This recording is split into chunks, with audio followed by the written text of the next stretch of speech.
ত্রৈরাশিকের যে অঙ্কগুলো আছে কোষে দেখি 10.1, এই অঙ্কগুলো আজকে আমরা খুব সহজ পদ্ধতিতে করব। তাহলে প্রথমে অঙ্কগুলোকে কি করতে হয়, আগে সমস্যা তৈরি করতে হয়, দিয়ে অঙ্কটার মান বার করতে হয়।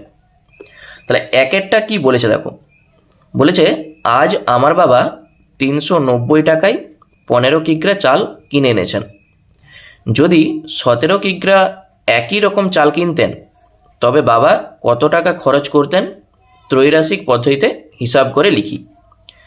তাহলে সমস্যাটা যখন আমরা তৈরি করব, একদিকে লিখব চালের পরিমাণ, কিগ্রাতে আছে দেখো, আরেকদিকে দাম, সেটা টাকাতে আছে। তাহলে চলো আগে লিখে নিই, দিয়ে আমরা অঙ্কটা করব। তাহলে তুমি প্রথমে বাম দিকে লিখো চালের পরিমাণ, চালের পরিমাণ এটা হচ্ছে কিগ্রা। আরেক দিকে লিখো দাম, টাকাতে আছে।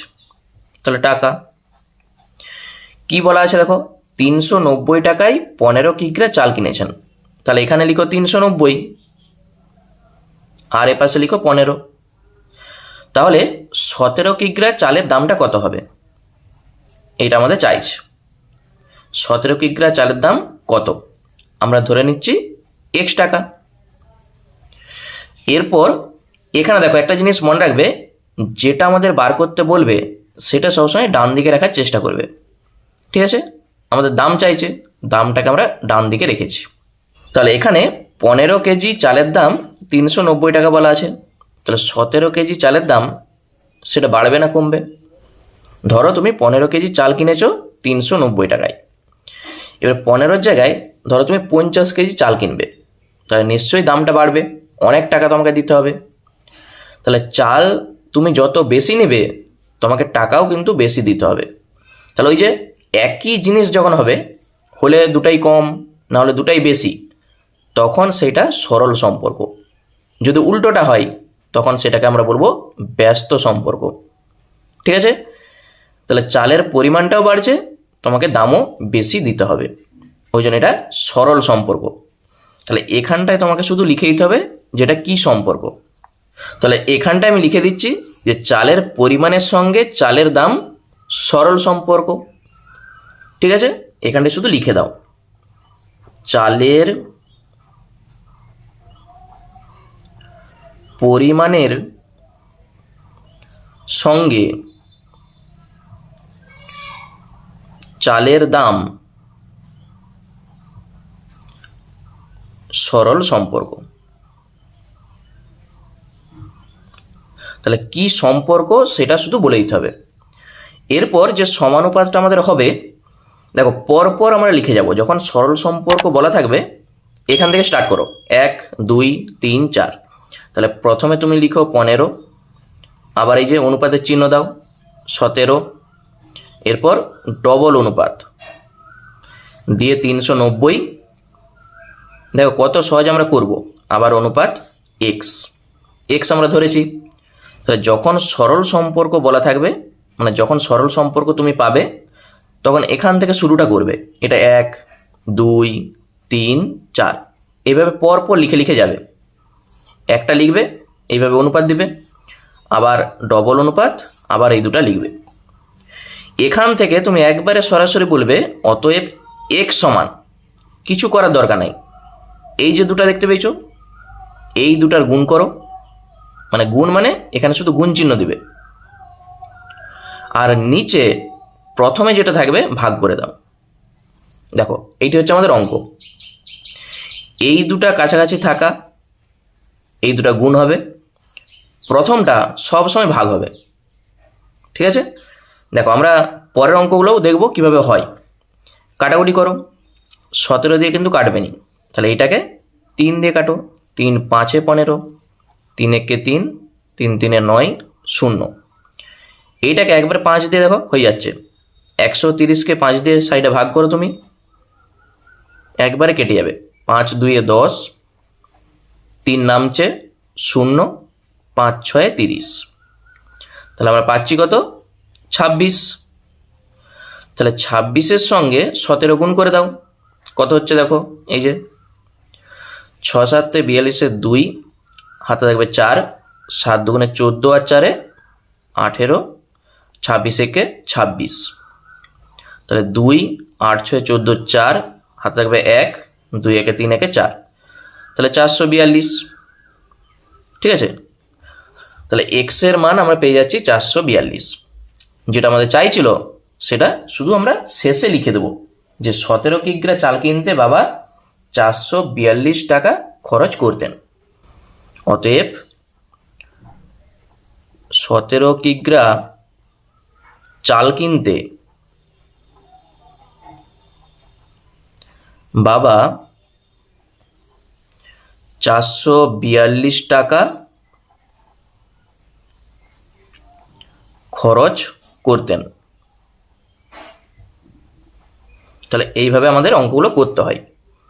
ঠিক আছে, শুধু সম্পর্কটা দেখতে হবে তোমাকে সরল না ব্যস্ত।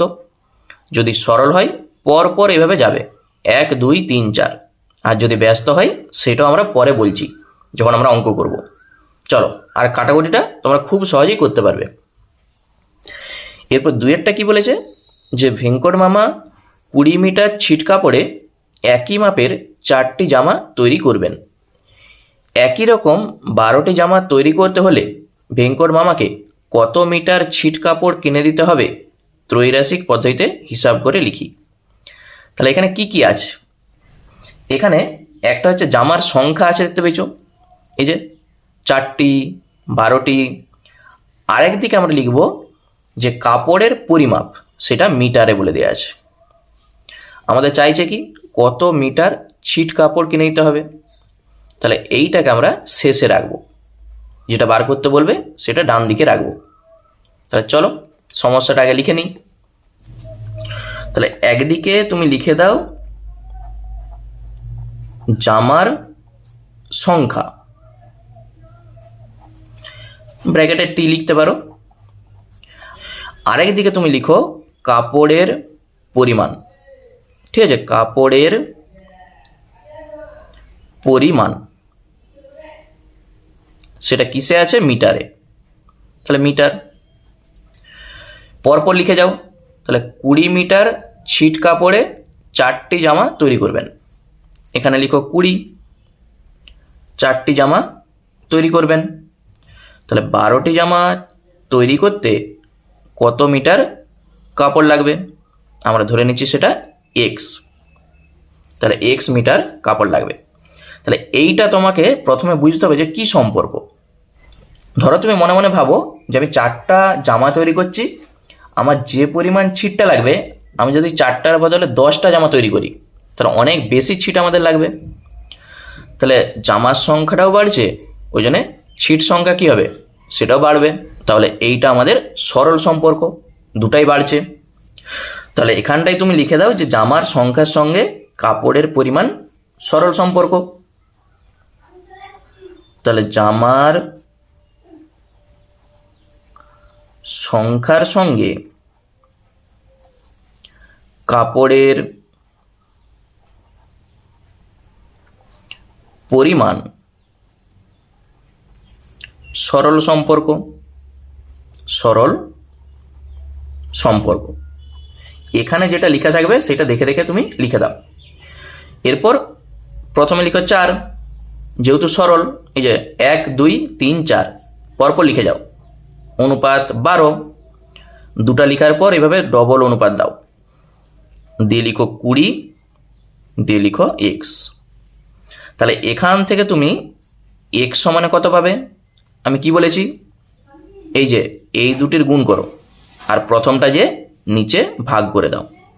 তাহলে 12 গুণিত 20, দেখো খুব সহজে অঙ্ক চলে আসবে। মনে থাকবে এই দুটার গুণ, প্রথমটা যে এখানে ভাগ করে দাও, আর কিচ্ছু ভাবার দরকার নেই। তাহলে 4 5 20 অথবা 4 3 12, তাহলে 5 12 কত হয়, আমরা পেয়ে যাচ্ছি 5 12 60। তাহলে 60 মিটার কাপড় লাগবে। তাহলে উত্তরটা লিখে দাও, অতএব 60 মিটার ছিট কাপড় কিনে দিতে হবে। কিনে দিতে হবে। তাহলে কত মিটার ছিট কাপড় কিনে দিতে হবে মামাকে? 60 মিটার। এটাই আমাদের চাইছিল। ঠিক আছে, চলো এরপর 3-এরটা দেখি কি বলেছে। এরপর 3-এরটা দেখো কি বলেছে। বকুলতলা গ্রামে একটি পুকুর কাটতে 30 জন লোকের 15 দিন সময় লেগেছে। যদি 25 জন লোক ওই পুকুর কাটতো তবে কত দিনে কাজ শেষ করতে পারতো?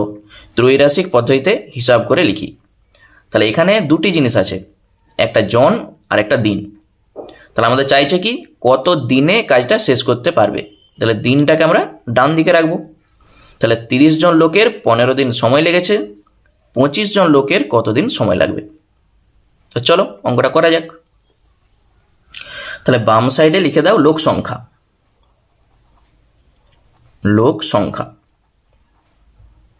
মানে এখানে জন, আর এই দিকে লিখো সময়।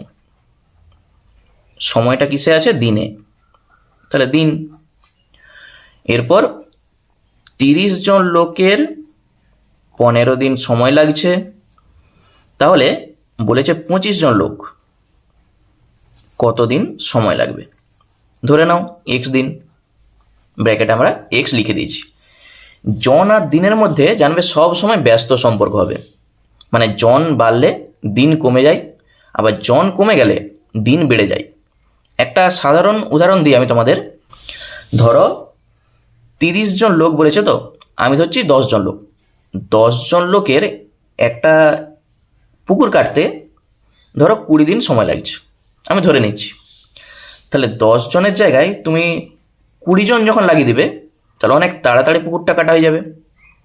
মানে লোক সংখ্যা যত তুমি বাড়াবে কাজটা কিন্তু তাড়াতাড়ি হবে। তাহলে জন বাড়ছে, দিন কমবে, আবার জন যদি কমে যায় দিন বেড়ে যাবে। তাহলে এই যে বিপরীত সম্পর্ক হচ্ছে, একটা বাড়ছে একটা কমছে, তাহলে এই জন্যে এইটাকে আমরা বলবো ব্যস্ত সম্পর্ক। ঠিক আছে, তাহলে জন আর দিনের মধ্যে সব সময় ব্যস্ত সম্পর্ক হয়। তাহলে লিখে দাও এখানে লোক সংখ্যা এবং সময়ের মধ্যে ব্যস্ত সম্পর্ক, বা জন আর দিনের মধ্যে ব্যস্ত সম্পর্ক, যেটা খুশি তুমি লিখো। তাহলে এখানে লোক সংখ্যা ও দিন, লোক সংখ্যা ও দিনের মধ্যে ব্যস্ত সম্পর্ক। তাহলে ব্যস্ত সম্পর্ক। তাহলে ব্যস্ত যখন হবে তখন কি হবে? দেখো আমরা এখান থেকে শুরুটা করেছিলাম 1 2 3 4, তখন তুমি এখান থেকে শুরুটা করবে, মানে প্রথম থেকে। তাহলে 25:30, আবার ডবল এটা যেমন আছে 15, আর এখানে এক্স। প্রথম আমরা যখন সরল সম্পর্ক বলেছিলাম তখন এখান থেকে শুরুটা করেছিলাম 1 2 3 4। যখন ব্যস্ত সম্পর্ক বলবে তখন এখান থেকে তুমি শুরুটা করবে, মানে 25 থেকে প্রথমে যেটা থাকবে 1 2 3 4। ঠিক আছে, তাহলে দেখবে খুব সহজেই অঙ্কটা করতে পারবে। আর কেউ চাইলে 1 2 এখানটায় চেঞ্জ করতে পারে, 3 4, মানে যে কোনো একদিকে তোমাকে চেঞ্জ করতে হবে। এই দুটা ঠিক থাকবে, এই দুটাকে চেঞ্জ করো। তাহলে আমি এইটাকে চেঞ্জ করেছি, তাতে দেখবে অঙ্কটা কত সহজে চলে আসে। তাহলে এক্স সমানে কত হবে? ওই যে বলেছি এই দুটার গুণ হবে, 30 গুণিত 15 করে দাও, আর নিচে প্রথমে যেটা থাকবে 25। ঠিক আছে, তাহলে আর কিছু ভাবার দরকার নেই, এই দুটার গুণ হবে, প্রথমটা সবসময় নিচে থাকবে। চলো কি কি কাটছে দেখো। 5 3 15, 5 5 25, আর 5 6 30। তাহলে 3 ছক কত হয়? 18। তাহলে 18 দিন সময় লাগবে। এই হচ্ছে আমাদের অঙ্ক। তাহলে উত্তরটা আমি লিখে দিচ্ছি। অতএব বলেছে 25 জন লোক ওই পুকুর কাটতো, তবে কত দিনে কাজটি শেষ করতে পারত। তাহলে লিখে দাও 25 জন লোকের পুকুর কাটতে পুকুর কাটতে 18 দিন সময় লাগতো। এইটি হয়ে গেল আমাদের উত্তর। বুঝতে পেরেছো? সরলই থাক আর ব্যস্তই থাক, শুধু এই নিয়মটা যদি মনে রাখতে পারো তাহলে এই দুটোর গুণ হবে আর এইটা সব সময়ের জন্য নিচে থাকবে। তাহলে দেখো কত সহজ অঙ্কটা আমি করেছি। চলো এর উপর 4 দেখি কি বলেছে। কাকিমা ঘন্টায় 40 কিমি বেগে গাড়ি চালিয়ে 5 ঘন্টায় মামার বাড়ি পৌঁছে গেলেন। তিনি যদি ঘন্টায় 50 কিমি বেগে গাড়ি চালাতেন তবে মামার বাড়ি পৌঁছাতে কত সময় লাগতো ত্রৈরাশিক পদ্ধতিতে হিসাব করে লিখি। তাহলে এখানে দুটি জিনিস আছে, একটা হচ্ছে গতিবেগ আছে কিমি পার ঘন্টা, আরেকটা হচ্ছে সময় যেটা ঘন্টায় আছে। তাহলে সমস্যাটা আগে তৈরি করি। কি চাইছে আমাদের? কত সময় লাগতো। তাহলে এই সময়টাকে আমরা ডান দিকে লিখব। তাহলে এই বাম সাইডটাই তুমি লিখে দাও গতিবেগ, ব্র্যাকেটে কিমি পার ঘন্টা, এইভাবে লিখে দাও। আর এ পাশটা লিখো সময়, সময়টা হচ্ছে ঘন্টাতে। তাহলে এরপর দেখো বলেছে 40 কিমি বেগে 5 ঘন্টায় পৌঁছাচ্ছে। তাহলে এখানে 40, এখানে 5। তারপর কি বলেছে? 50 কিমি বেগে যদি যেত ঘন্টায় তাহলে কত সময় লাগতো। তাহলে এখানে লিখো 50, এখানে কত সময় লাগতো, এইটা হচ্ছে এক্স। তাহলে এখানে গতিবেগের সঙ্গে সময় কি সম্পর্ক? দেখো একটা গাড়ি যদি খুব স্পিডে যায় তাহলে তাড়াতাড়ি পৌঁছে যাবে, মানে গতিবেগ বাড়লে সময়টা কম লাগবে। আবার যদি আস্তে আস্তে যায় তাহলে অনেক সময় লেগে যাবে। মানে এইটুকু বুঝতে পারছি, গতিবেগ যত বাড়বে সময়টা তার তত কম লাগবে। তাহলে এই যে বাড়ছে কমছে এটি কি সম্পর্ক? ব্যস্ত সম্পর্ক, দুটি আলাদা আছে। তাহলে এখানে আমরা লিখে দেবো যে গতিবেগের সঙ্গে সময়ের ব্যস্ত সম্পর্ক। লিখে দাও গতিবেগের সঙ্গে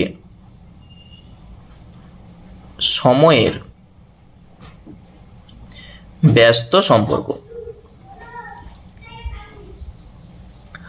ঠিক আছে? তাহলে ব্যস্ত যদি হয় আমরা বলেছি এখান থেকে শুরুটা করবে।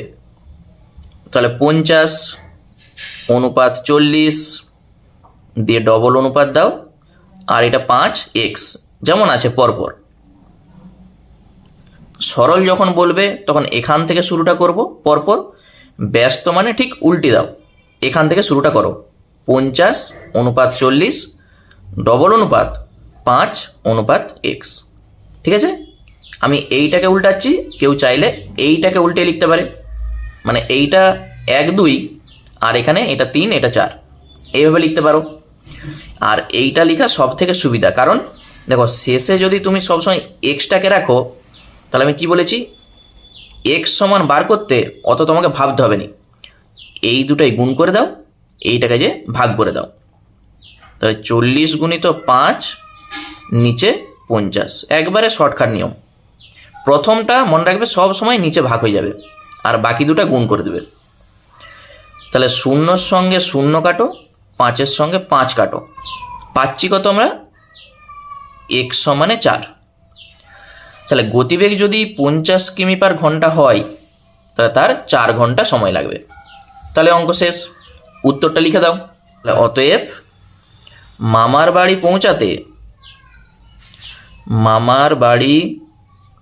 পৌঁছাতে কাকিমার 4 ঘন্টা কি বলেছে যে কতক্ষণ সময় লাগতো, তাহলে 4 ঘন্টা সময় লাগতো। তো এইটি হয়ে গেল আমাদের উত্তর। ঠিক আছে, খুব সহজ। চলো তারপর 5-এরটা দেখি কি বলেছে। মঙ্গলপুর গ্রামের একটি আশ্রয় শিবিরে 4000 জন লোকের 9 দিনের খাবার মজুদ ছিল। 3 দিন পরে 1000 জন লোক অন্য জায়গায় চলে গেলেন। যারা রয়ে গেলেন অবশিষ্ট খাবারে তাদের আর কতদিন চলবে ত্রৈরাশিক পদ্ধতিতে হিসাব করে লিখি। তাহলে এখানটায় ভালো করে বুঝে নাও, 4000 জন লোক, তাদের মোট 9 দিনের খাবার মজুদ ছিল। তারা 3 দিন ধরে খেয়েছে, তারপর 1000 জন পালিয়ে গেছে অন্য জায়গায়। তাহলে এই যে 3 দিন ধরে খেয়েছে, তাহলে 9 থেকে 3 বাদ দাও, আর কদিনের খাবার আছে? আর 6 দিনের খাবার আছে। ধরো কেউ যায়নি কোথাও, 4000 জনই আছে। তাহলে 4000 জন যদি থাকতো, তাহলে আর 6 দিন খেতে পেতো, যেহেতু 6 দিনের খাবারটা এখন আছে।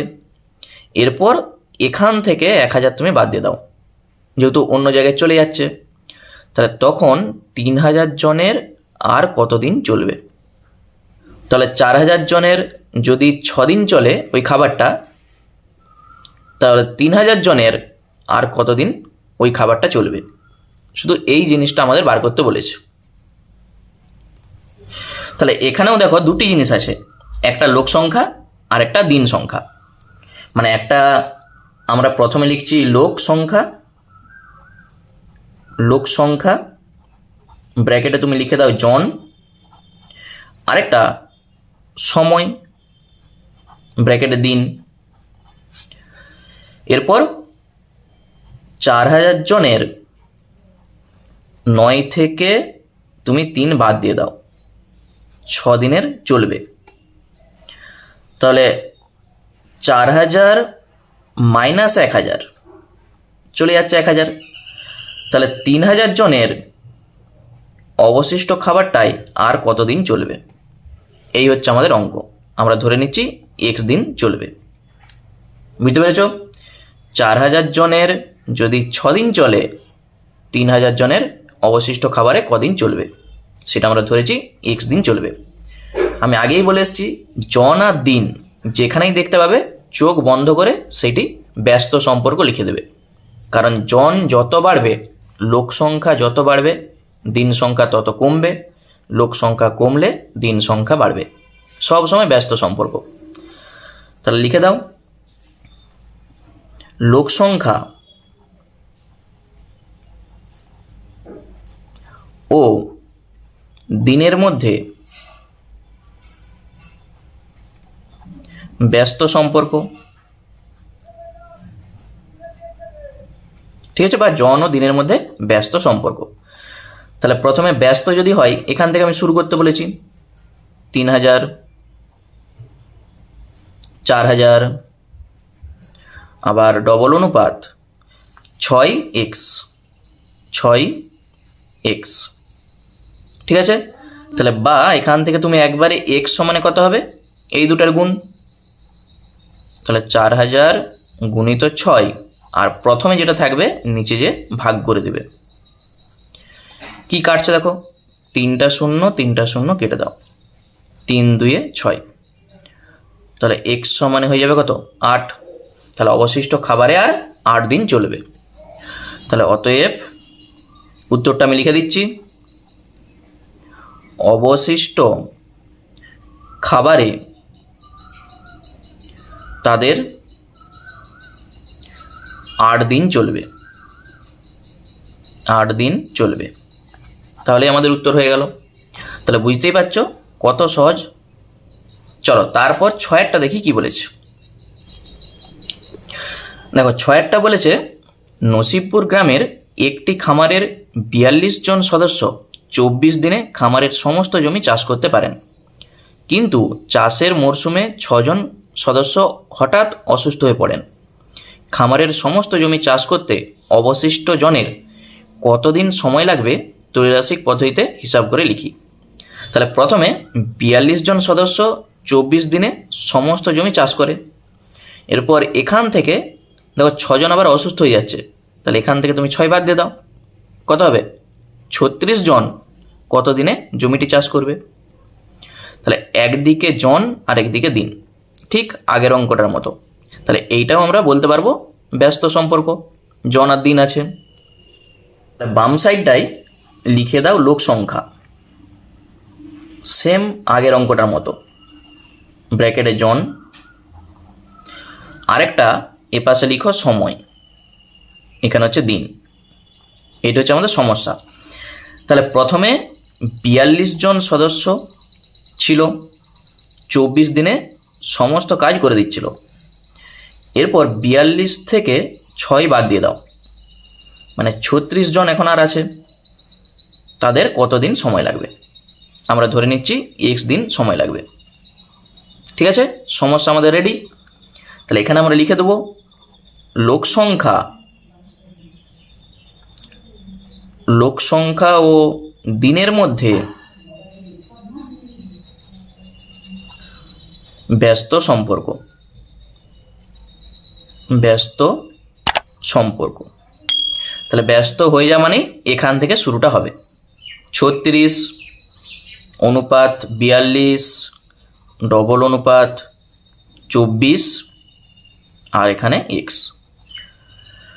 তাহলে বা x সমান কত হবে, এটার সঙ্গে এটা গুণ, 42 গুণিত 24 আর প্রথমটা নিচে যে ভাগ হয়ে যাবে।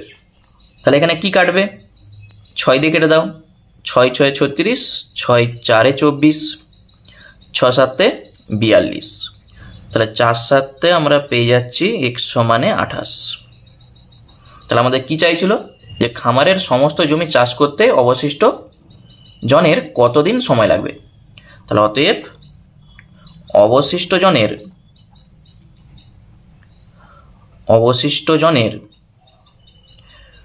28 দিন সময় লাগবে। এইটি হয়ে গেল আমাদের উত্তর।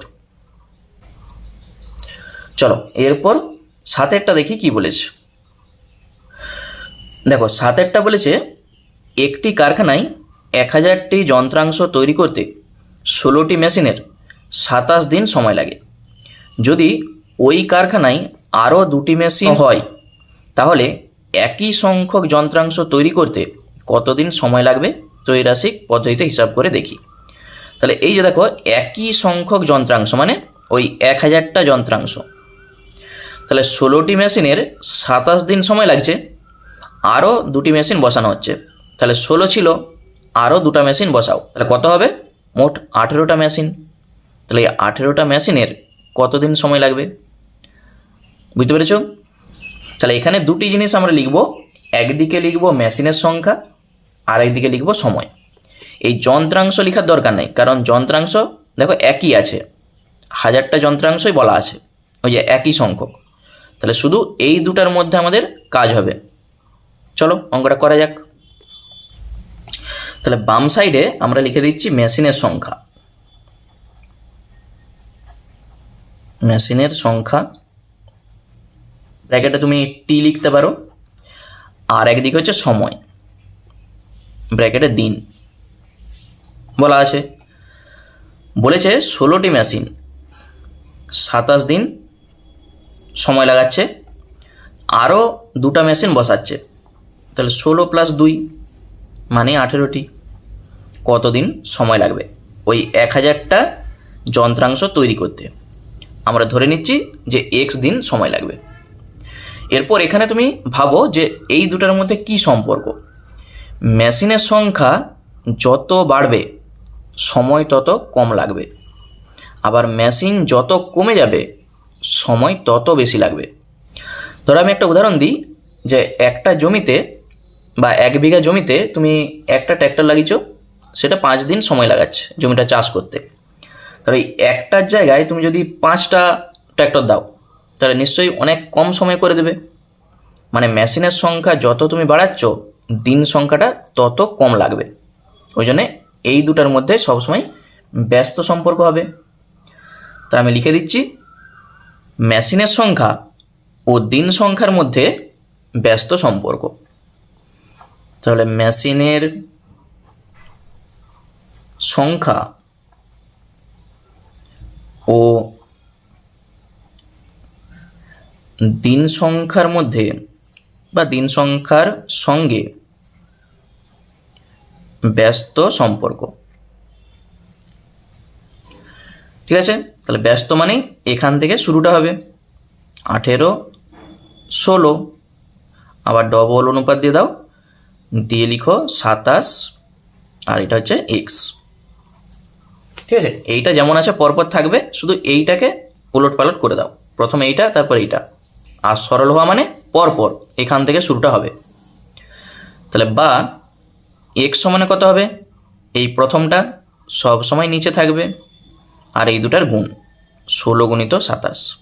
আর কিছু ভাবার দরকার নেই, কাটাকুটি করো অ্যান্সার। তাহলে 9 দিয়ে কেটে দাও, 9 2 18, 9 3 27 আর 2 8 16। আমরা পাচ্ছি x সমানে 3 8 24। তাহলে কদিন সময় লাগবে, 24 দিন সময় লাগবে। তাহলে অতএব 1000টি বলেছে, দেখো ওই একই সংখ্যক যন্ত্রাংশ তৈরি করতে কতদিন সময় লাগবে। তাহলে 1000টি যন্ত্রাংশ তৈরি করতে 24 দিন সময় লাগবে। ঠিক আছে, তাহলেই উত্তর হয়ে গেল।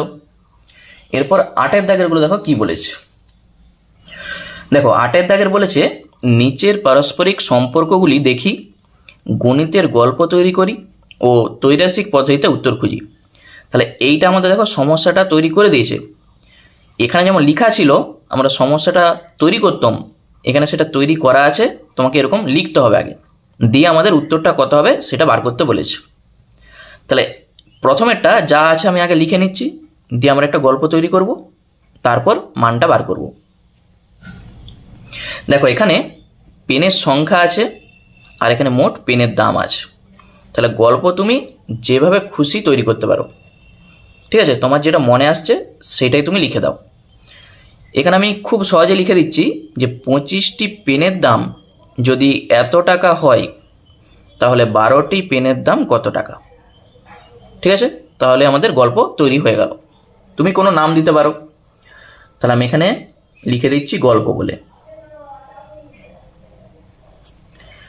25টি পেনের দাম 112.5 টাকা হলে 12টি পেনের দাম কত। ঠিক আছে, এইটা থেকেই এইটা দেখো হয়েছে, গল্প আমাদের লেখা কমপ্লিট। এরপর এই দুটার মধ্যে কি সম্পর্ক সেটা আমাদের লিখতে হবে। পেনের সংখ্যা যত বাড়বে তার দাম বেশি হবে, পেনের সংখ্যা যত কমবে তার দামও কম হবে। ধরো তুমি 5টা পেন কিনেছো, 5টা পেনের দাম 25 টাকা, এরপর 5টার জায়গায় তুমি যদি 10টা কিনো তখন নিশ্চয়ই দাম বেশি লাগবে, 50 টাকা লাগবে। তাহলে ওই জন্যে এই দুটার মধ্যে আমরা দেখতে পাচ্ছি সরল সম্পর্ক, সংখ্যা বাড়লে দামও বাড়ছে, সংখ্যাটা যত কমবে দাম তত কমবে। তাহলে এখানটা আমি লিখে দিচ্ছি পেনের সংখ্যা ও দামের মধ্যে সরল সম্পর্ক। সরল সম্পর্ক, সরল যদি হয় আমি বলেছি এখান থেকে শুরুটা হবে, ব্যস্ত এখান থেকে, সরল এখান থেকে।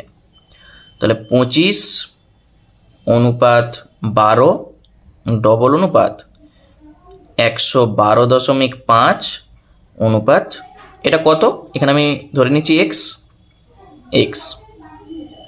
ঠিক আছে, তাহলে বা এক্স সমানে কত হবে, এটার সঙ্গে এটা গুণ, 12 গুণিত 112.5 আর নিচে যে 25টা ভাগ হয়ে যাবে।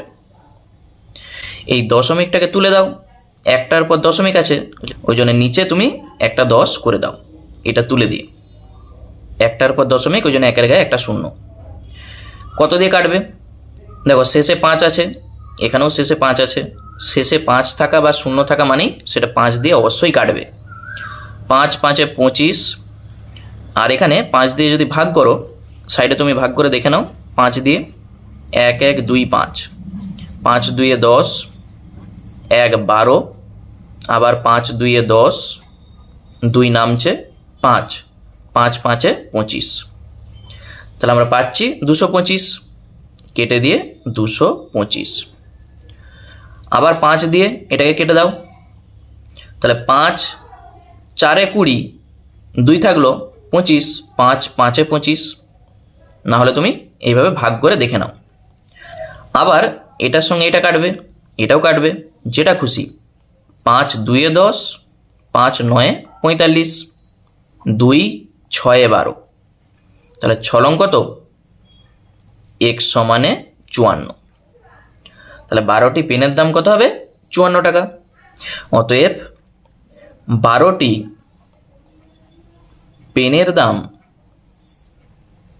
54 টাকা। ঠিক আছে, এইটি হচ্ছে আমাদের অ্যান্সার। এখানে বিয়েরটা কি বলেছে দেখো, গতিবেগ আছে কিমি পার ঘন্টাতে, আর এখানে দূরত্ব আছে কিমিতে। তাহলে প্রথমে তোমাকে একটা গল্প আগে তৈরি করতে হবে, দিয়ে সেখান থেকে উত্তরটা বার করতে হবে। তাহলে একটা সহজ দেখে তুমি গল্প আগে তৈরি করো। তাহলে আমি এখানটায় লিখে দিচ্ছি গল্প।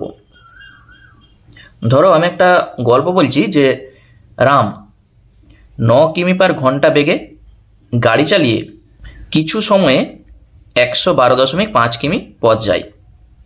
তাহলে ওই একই সময়ে 12 কিমি পার ঘন্টা বেগে গাড়ি চালিয়ে কত পথ যাবে?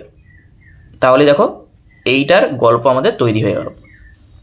তাহলে আমি লিখে দিচ্ছি, রাম 9 কিমি পার ঘন্টা বেগে গাড়ি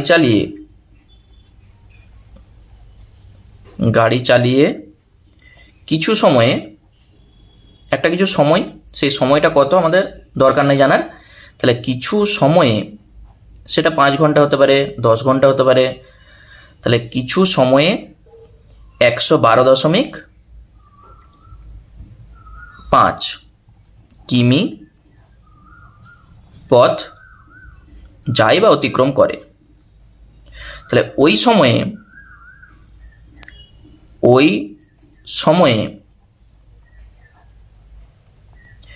12 কিমি পার ঘন্টা বেগে 12 কিমি পার ঘন্টা বেগে গাড়ি চালিয়ে কত পথ যাবে? তাহলে দেখো আমাদের গল্পটা রেডি। ঠিক আছে, রাম 9 কিমি পার ঘন্টা বেগে গাড়ি চালিয়ে কিছু সময়ে 112.5 কিমি পথ যায়। ওই সময়ে 12 কিমি পার ঘন্টা বেগে গাড়ি চালিয়ে কত পথ যাবে? ঠিক আছে, এরপর এইটা কি সম্পর্ক সেটা তোমাকে আগে লিখতে হবে। মনে রাখবে, যখন এই যে সময়টা যখন একই থাকে, তাহলে গতিবেগ আর দূরত্বের মধ্যে সবসময় সরল সম্পর্ক হয়। ঠিক আছে, তাহলে এখানে তোমাকে শুধু সেটা লিখে দিতে হবে। গতিবেগ ও দূরত্বের মধ্যে সরল সম্পর্ক। ঠিক আছে, যখন একটা নির্দিষ্ট টাইম দিয়ে দেবে বা নির্দিষ্ট সময় বলে দেবে, তখন গতিবেগ আর দূরত্বের মধ্যে সরল সম্পর্ক হয়। আর সরল মানে আমরা কি করব? 9 থেকে শুরু করব, 9, 12, আবার এখানে 112.5, আর এটাকে আমরা ধরে নিচ্ছি এক্স। এখানে ধরে নাও তুমি এক্স। এরপর এক্স সমানে কত হবে? তাহলে এইটার সঙ্গে এটা গুণ, 9 যে ভাগ 12 গুণিত 112.5, নিচে যে 9 ভাগ করে দাও। একটার পর দশমিক আছে, এটা তুলে দিয়ে একটার পর 0 মানে 10 দিয়ে তুমি ভাগ করে দাও। ঠিক আছে, একটার পর দশমিক, ওই জন্য একের গায়ে একটা 0 দিয়ে আমি ভাগ করেছি। এটার সঙ্গে এটা 5 দিয়ে কাটাকুটি করো, 5 2 10। এইটাকে যখন 5 দিয়ে তুমি ভাগ করবে, আমরা এটা আগেও করে এসেছি, 5 দুগুণে 10, 1 12, 5 দুগুণে 10, 2 25, 5 5 25। তাহলে আমরা পাচ্ছি 225। 9 সঙ্গে 12 বা 2 সঙ্গে 12 কেটে 2 6 12। আবার এটার সঙ্গে এটা কাটো, 3 দুগুণে 6, 3 3 9। 225কে 3 দিয়ে ভাগ করলে কত হবে? 3 7 21, 15, 3 5 15। তাহলে বা এক্স সমানে কত হবে, 75-এর সঙ্গে 2 গুণ করো, 75 দুগুণে 150।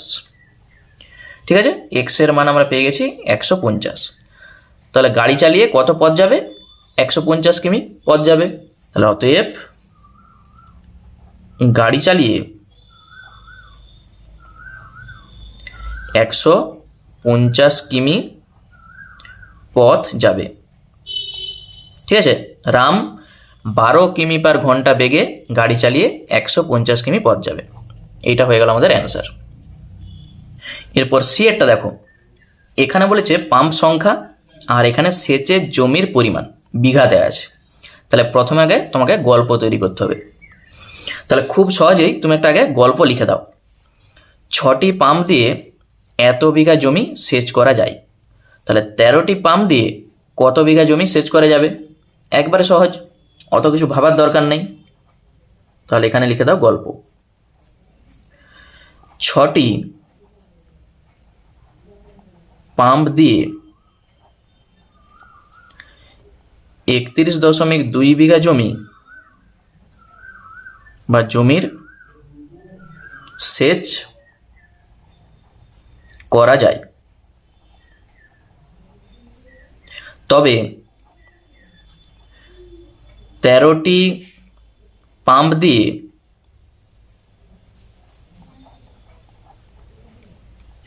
কত বিঘা জমি সেচ করা যাবে।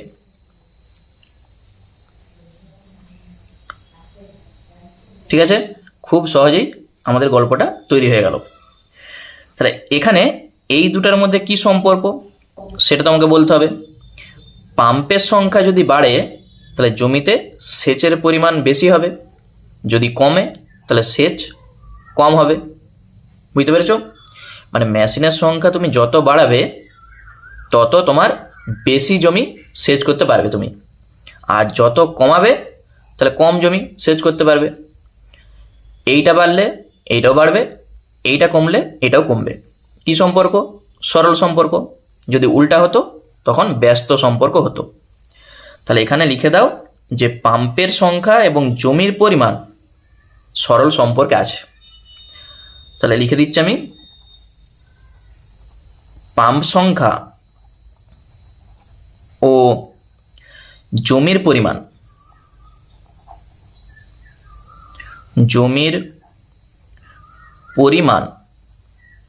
পরস্পর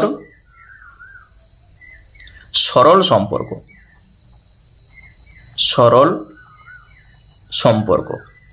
ঠিক আছে, আর সরল হয়ে যা মানে তুমি এটাকে এক্স ধরে নাও। তাহলে এখান থেকে শুরুটা করো। তাহলে প্রথমে 6, 13, আবার এখানে 31.2 অনুপাত এক্স। তাহলে এক্সের মানটা খুব সহজেই তুমি বার করতে পারবে। বা তুমি এক্স না লিখে এখানে এই যে জিজ্ঞাসা চিহ্ন আছে, তুমি জিজ্ঞাসা চিহ্ন দিয়েও করতে পারো। তাহলে বা এখান থেকে ভাবার কোনো কিছু দরকার নাই।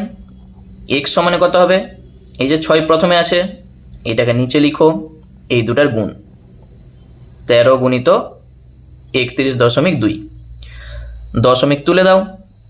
দেখো ডান দিক থেকে একটার পর দশমিক আছে, ওই জন্য একের গায়ে একটা শূন্য।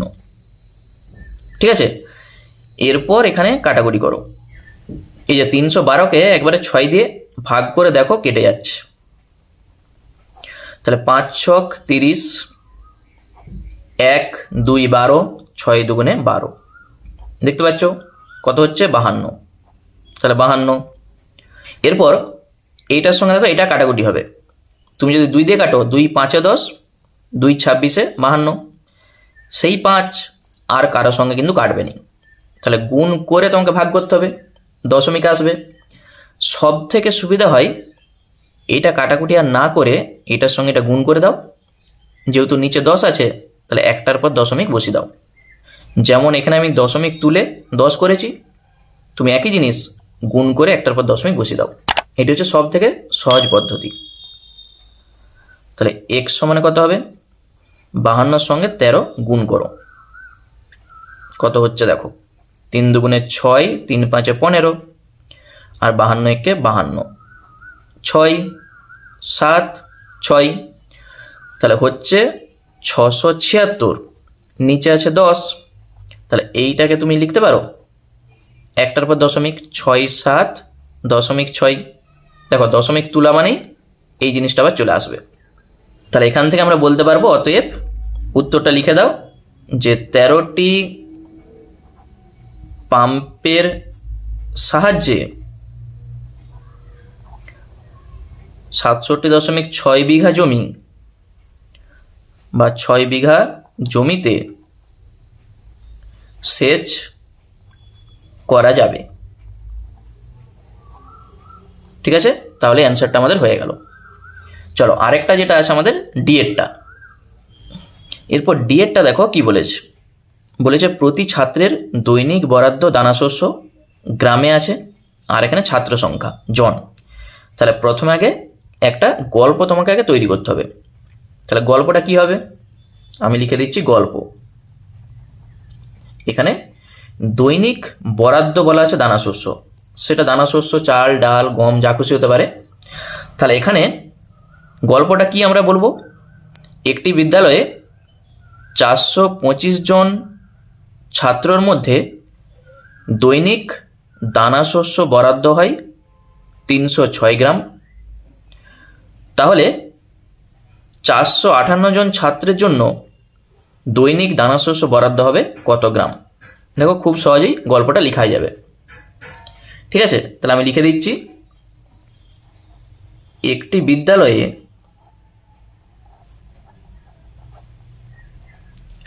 425 জন ছাত্রর জন্য দৈনিক বরাদ্দ দানাশস্য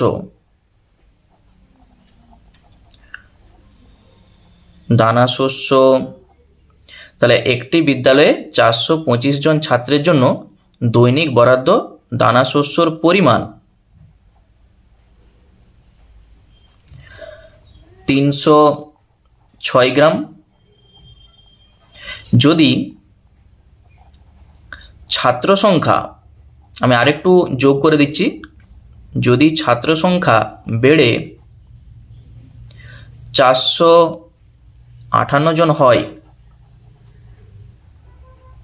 তবে দৈনিক বরাদ্দ দানাশস্যের পরিমাণ কত হবে, দানাশস্যর পরিমাণ কত হবে। ঠিক আছে, গল্প আমাদের তৈরি। এরপর এখান থেকে আমরা এই উত্তরটা বার করব। দেখো ছাত্র সংখ্যা আর দানাশস্য এই দুটার মধ্যে কি সম্পর্ক, ছাত্র সংখ্যা বেশি হয়ে যায় মানে তাদের বেশি দানাশস্য দরকার হবে, ছাত্র সংখ্যা বাড়লে দানাশস্য বেশি লাগবে, ছাত্র সংখ্যা যদি কমে যায় দানাশস্য কম লাগবে। ধরো একটা বিদ্যালয়ে 100 জন ছাত্র আছে, 100 জন ছাত্রের ধরো 10 কেজি আমাদের চাল লাগছে, তাহলে 100 জায়গায় যদি 200 জন হয়ে যায় তাহলে নিশ্চয়ই 10 কেজির জায়গায় বেশি চাল লাগবে, মানে ছাত্র সংখ্যা বাড়ছে ওই জন্য দানাশস্যের পরিমাণও বাড়ছে। তাহলে এখানে তোমাকে লিখে দিতে হবে এটি সরল সম্পর্ক। তাহলে ছাত্র সংখ্যার সঙ্গে বা ছাত্র সংখ্যা ও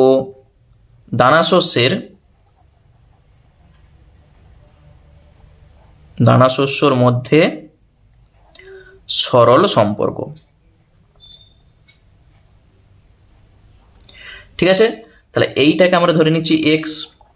তাহলে আমরা শুরুটা কোথা থেকে করব, দেখো আমরা এতক্ষণ যে অঙ্কগুলো করে এসেছি এই জিজ্ঞাসা চিহ্নটা এ পাশে ছিল, আমরা এইটাকে 1 ধরবো, 1 2 এটা 3 4 এইভাবে পরপর লিখে যাব, জিজ্ঞাসা চিহ্নটা আমাদের একবারে শেষে থাকবে।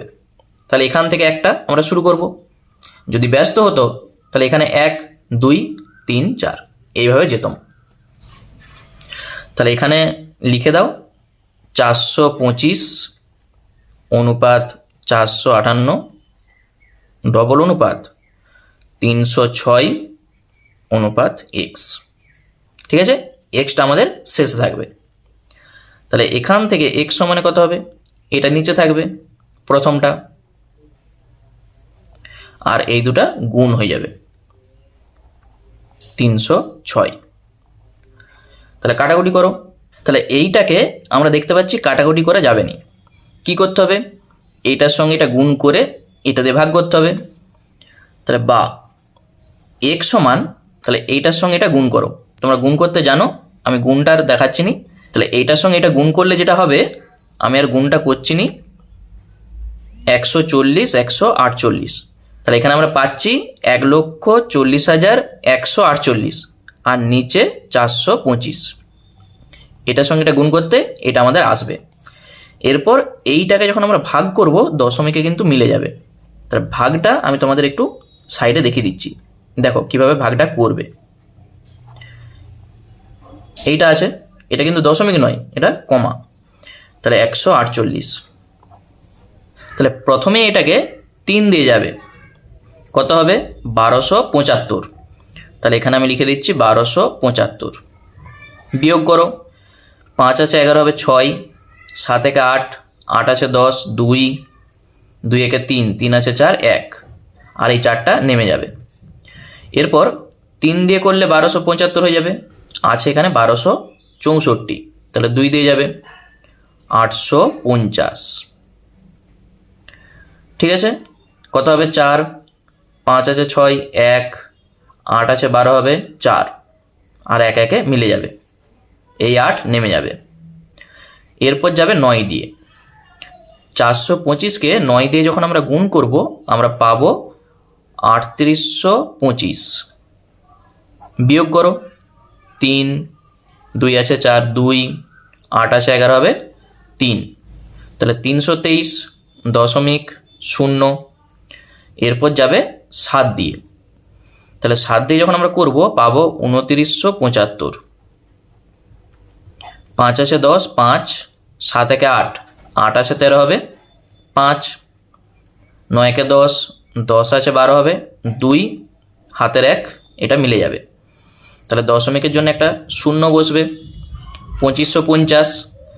তাহলে 425কে যখন 6 দিয়ে গুণ করবো 2550 চলে আসবে।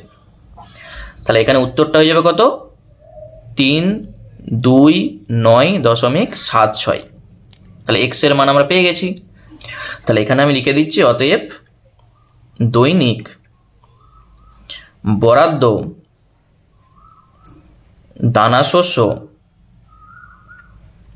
দানাশস্যর পরিমাণ 329 মানে 329.76 গ্রাম। তাহলে এইটি হবে অ্যান্সার। ঠিক আছে, তাহলে আজকের ক্লাসটা এই পর্যন্ত থাক। আমরা পরের পার্টে 10.2 যে অঙ্কগুলো আছে সেখান থেকে শুরু করব। আর ক্লাসটা যদি তোমাদের একটু ভালো লাগে অবশ্যই লাইক করে দাও, এবং যারা নতুন দর্শক আছো অবশ্যই চ্যানেলটাকে সাবস্ক্রাইব করে রাখো এরকম ভিডিওগুলো পাওয়ার জন্য। ধন্যবাদ।